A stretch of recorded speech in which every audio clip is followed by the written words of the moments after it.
down the numbers. We've got you covered based on the numbers with your incredible host, Bahiyah Shabazz, based on the numbers. Hello, everyone. Welcome to Based on the Numbers. I am your host, Bahiyah Shabazz. Say aspiring Dr. Bahiyah Shabazz. Yes, I have almost completed my doctoral in business administration, specializing in finance. And it is my pleasure and honor to be here with each and every one of you on this podcast titled Based on the Numbers. So, for those of you who may say, who am I and what are you listening to or even watching here? What we do is we like to talk about the economy, business, and the culture, right? We want to emphasize how passionate we are about certain topics. So you will hear a plethora of topics on this podcast. Again, economics, business, and culture. What makes us a little unique is the fact that when we're speaking about a particular topic and how passionate we are about it, we're following up with some statistics, right? Based on the numbers. So unlike a lot of other media outlets who just throw things out because this is how I feel or this is what I perceive, we want to make sure that you understand that we are following up based off of some research that we have. So you will have me as your host, as well as some guests. And I am happy to say that this is our very first podcast. And what are we talking about? Yeah, we're talking about President Donald Trump. So before I begin, I want to say this, that there have been discussions around former President Donald Trump, economics performance and prominent because of his administration's bold claims, controversial policies, and mixed outcomes of those policies. So depending on who you're talking to, they may or may not agree if he had the best economy ever. But what I would like to do is show a clip for you to see exactly what is going on and what we're going to hear about former president. Well, it depends on when you're watching this or listening, either former or current. So let's go ahead and roll that clip. The companies made it impossible to bring it back. The tax rate was too high, and the legal complications were far too great. I changed both of them, and hundreds of billions of dollars by Apple and so many other companies were brought back into our nation, and we had an economy the likes of which no nation had ever seen. China, we were beating them at levels that were incredible. And they know it. They know it. We'll do it again, but we'll do it even better. I will end the illegal immigration crisis by closing our border and finishing the wall, most of which I've already built. So just like you, I heard that his economy was better than China, better than anyone had seen. So like you, pulled up, some numbers to see if what he said was actually accurate.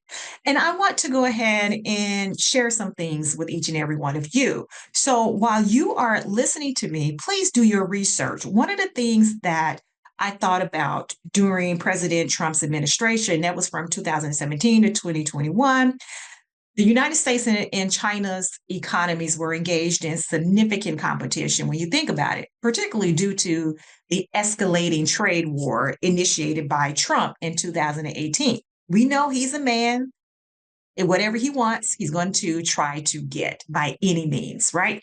So the question of whether the United States economy was beating China depends on the metrics, right? So here's a breakdown of I would like to share with you. So here's what I have found. And when it comes to the economy, what economists like to do is look at GDP, look at unemployment, look at trade, um, look at inflation. In this case, we're looking at supply chain as well as global influence, right? So we think about the economic growth, and that is has everything to do with the GDP growth, which means the total output of goods and services, right? Goods, the things you purchase, you guys going out and buying your favorite items, services, for you ladies want to get your hair done, your nails done, guys getting a trim. Those are services, daycare. So we're looking at the total output of that. So when we think about that, when it comes to the United States, we have to think about how that looked compared to China, right? So when it comes to the United States, the United States GDP, which stands for gross domestic product, growth under Trump was 2.4%. And that was in 2017. In 2018, it was 2.9%. In 2019, it was 2.3%.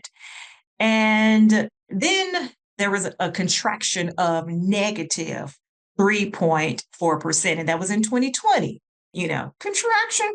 And that was due to COVID, right? We know that there were some situations that President Trump had to handle during his administration. So the average GDP growth during Trump's term was approximately 1.6% lower than the previous administration's average during recovery years. Who was his administration previously? Obama? Okay. So now, when we come to China, China's GDP, gross domestic product growth, remained higher than the United States, though it's slow, right? 6.9% in 2017. What did I say United States was in 2017? Somebody help me out. Help me out. Oh, 2.4%, right? In 2018, it was 6.6%. In 2019, it was 6%. In 2020, same time during our, downfall in an economy, it was 2.3%, right? Despite the pandemic. With that being said, China's economy outpaced the United States in growth rates and pattern consistent for decades as China remains a developing country, catching up to the size of mature economies, right? We're considered a mature economy, a developed economy, while China remains developing. So when we look at this and we think about if we were to, I don't have anything to ding ding bing to with my bells, but I will say this round one, as far as the GDP is concerned between the United States and China,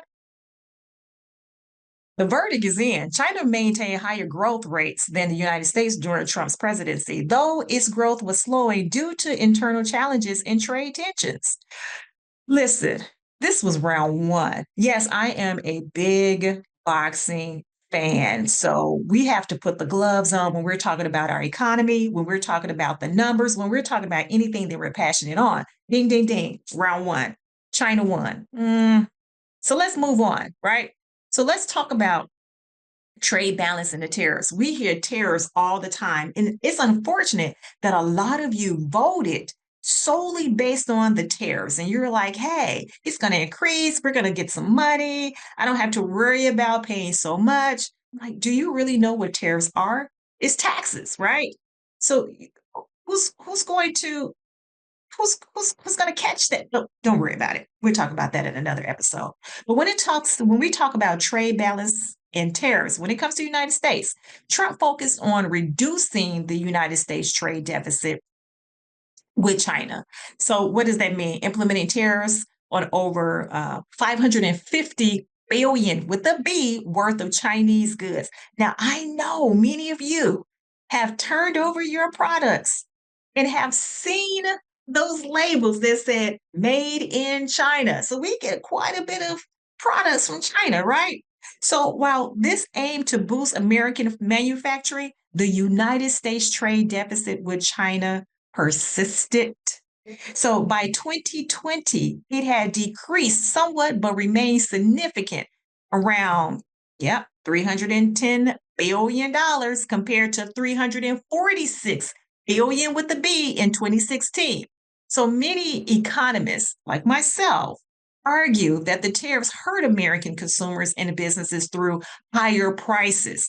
But if you ask some of the consumers, whether they voted for Trump or not, they feel as though the tariffs are in their back pocket. So let's move on to China, right? Round two, we're comparing trade balance and tariffs, right? Based on these numbers, despite the tariffs, China's exports to the United States remain robust. It also expanded trade relationships with other countries through initiatives, right? Like the Belt and Road Initiative. Look that up, Belt and Road Initiative, and the signing of the Regional Comprehensive Economic Partnership. That was based in back in 2020. That's you may hear that the acronym RCEP. Again, it stands for Regional Comprehensive Economic Partnership. Look that up. So at the end of this round, if we were to ding, ding, ding, put that verdict in, who won? The trade war impacted both of our economies. There is no doubt about it. However, China adapted by diversifying trade relationships while the United States consumers bore some of the cost of tariffs. That was in 2020, right? And I'm still trying to figure out here in 2024, again, who you vote for, who you vote for. I'm not here to say you should or should not vote for anyone. I'm just here to lay down these numbers. But for some of you whose sole argument to others who were asking, why are you voting for a particular candidate? And you say, well, because of the tariffs. I'm like, dude, were you here in 2020? Do you know that as a consumer, you bore some of the cost of the tariffs? It's not as though the tariffs will increase and then you don't have to worry about anything. That stuff trickles down. Okay. So this second round, China won. So far, the United States is not looking good when it comes to who had the best economy under Trump. Now, let's look at the third one. Let's talk about supply chain, right? Manufacturing and supply chain. Now, when we looked at the United States, Trump's tariffs were designed to encourage reshoring of manufacturing jobs, but the impact was mixed. Manufacturing employment initially rose but declined during the pandemic. We saw that. We saw our supply chain remain heavily reliant on China for essential goods, right? And we all heard that word over and over and over again. Essential, essential, essential. So when we're talking about essential goods, including medical supplies during the pandemic, we relied on China doing that. So now let's fast forward to China, flip it over. Despite some of the challenges from tariffs, China maintained its role as the world's manufacturing hub and recovered quickly from the pandemic, becoming the only, let me say that again, becoming the only major economy to grow in 2020. So who has this third round? The verdict is in China, right? China retained its manufacturing dominance while we, United States, face challenges in reshoring. Now, fourth round, global influence and innovation. When it comes to the United States, Trump's administration sought to contain China's technology rise. Our technology. I'm having a tongue twist. You know what I'm trying to say. Our technology rise, particularly targeting companies and banning certain Chinese apps. We know the app in particular they're talking about that I could think of. There are a couple, but one I particularly remember is TikTok because we're still going on with that, trying to ban it. So we'll see what that outcome is. However, us, the United States, our innovation, particularly in technology, remains strong. And our technology, for example, the Silicon Valley, it remains strong, right? So we flip over to the other opponent, ding, ding. China accelerated its investments. You may ask how? Hello, AI, 5G, clean energy. all of that aiming to close the gap with our technology, right? Because they want to close the gap in the United States with the United States in tech dominance. Yeah, they're closing that gap. Can I say it again? AI, 5G, clean energy, all the things that we talk about, especially millenniums, the younger millenniums, the Generation Z.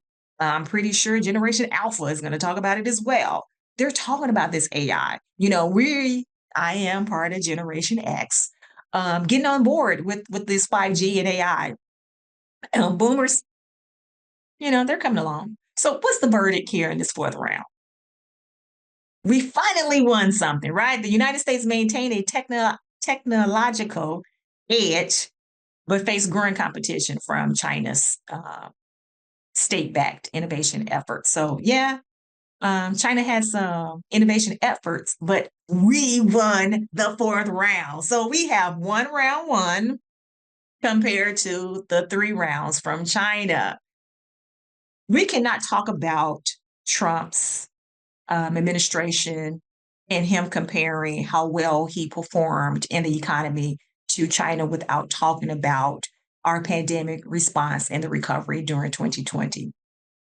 So when it came to the United States, the pandemic caused the United States economy to contract by 3.4% in 2020, making its worst economic downturn since the Great Depression.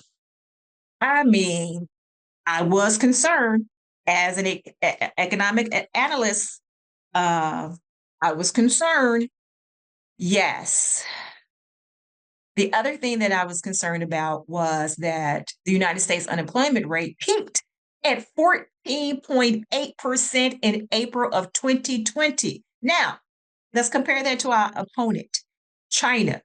China's economy rebounded quickly after strict lockdowns and grew by 2.3% in 2020, making it the only major economy to express positive growth during that time. It was the only economy that experienced a positive growth. Hello, they're producing a lot of goods around here, aren't they? So let's talk about that verdict. Round 5. Who won it? Ding, ding, ding. Who do you think won it? China outperformed the United States in economic recovery during the pandemic.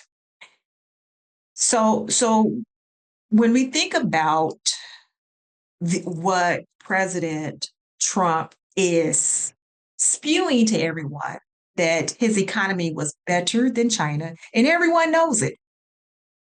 Those who do not do their research may not know it, but those who do question, right? We question. Let's take a moment to digest that. So I want to say this. I do not want you to think that I am on anybody's team. Again, this is based on the numbers. So when we think about how to sum this up, while our economy, the United States, remained the largest economy globally during Trump's presidency, China continued to narrow the gap. They're on our tail, right? So our economy outperformed China in certain areas, not overall. So for us to say that we had a better economy than China, it implies that everything was better, right? So of course, again, our economy outperformed China in certain areas like innovation, per capita GDP, gross domestic product. So we were pushing out more total of goods and services. But China led in growth rates, manufacturing dominance, and the pandemic recovery. So when we talk about that, we have to think about this. Trump's trade war and policies slowed China's growth, right? Marginally, but did not halt its trajectory. And China was not beaten during Trump's presidency, though competition between the two nations intensified. So I'm not going to say that Trump beat him, but we did do well, and so did they. So we really have to make sure that we're looking at some things. Some other things that I do want to highlight during Trump's administration, and we're going to speak about this a little bit more later, just to give you some things to digest, right? To chew on so that you can digest. Let's talk about this. Which president may possibly have had the better economy if we compare with previous administrations? And I really don't like to compare, but since President Trump opened up this can of worms, let's do so. And let's start with his favorite, Barack Obama. So Barack Obama basically inherited an economy in a recession with GDP contracting by 2.5% in 2009. Subsequent years saw some recovery with growth rates ranging from 1.6% to 2.9%. The average annual GDP growth during Obama's tenure was about 1.6%. Sounds familiar? Did Obama have the same GDP growth rate as President Trump? Oh my, we have to look into that even further because I just thought about that. Now, when it comes to George W. Bush, president prior to President Obama, he faced economic challenges, including the early 2000s recession and the 2008 financial crisis, you know, what President Obama inherited. So President George W. Bush GDP growth fluctuated within an average annual rate of 2.1%. Wait a minute. So was his average GDP higher than President Obama and okay, President George W. Bush, we see you. We see you. And I point those two out because again, when you stand in front of a group of people and you say that you are the best or you've had the best, I'm not here to knock anyone. Do you so that you can feel good about yourself, but come with those numbers, right? If you say that I was okay, I exceeded mediocre, you know, and there's nothing mediocrity about me, then that's fine. You know, you may not be excellent in certain situations, but you may be excellent in another situation. If you're going to say that you have the best economy, you need to come with those numbers. But I will tell you this, based off of what I have researched, because I did not research every president, just the few around this time. The last one I researched was Bill Clinton, President Bill Clinton. And he oversaw a period of economic expansion. So with GDP under his administration, the growth rates averaged around 3.8% annually. Did you hear me? Did you hear what I said? I said 3.8%. That exceeded the 2.1 that President George W. Bush had. That exceeded the 1.6% that both President Obama and Trump had. So for you to say that you had the best economy, and I just named three that were prior to you, no, sir. No, sir. And then when you said you had a better economy than China, I'm not saying that the United States economy during your administration was not good. But when you say that it was the best and better than, we need to pull those receipts. We did our 5 rounds in the boxing ring, and China won 4 out of 5. Now, again, I love to box, and with those statistics, doesn't look like you won at all. It does not look like you won at all.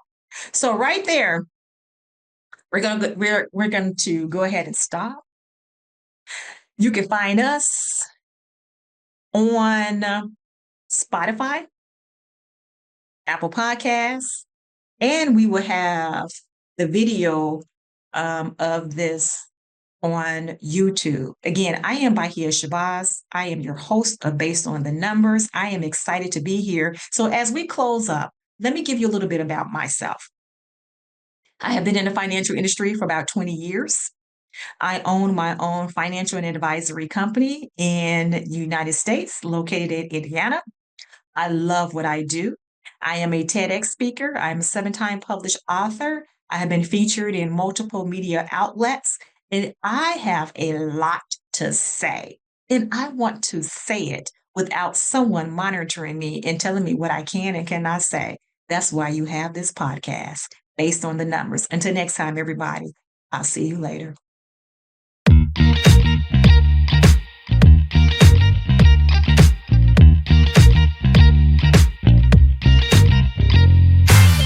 Wanna learn about economy, financial responsibility, breaking down the numbers.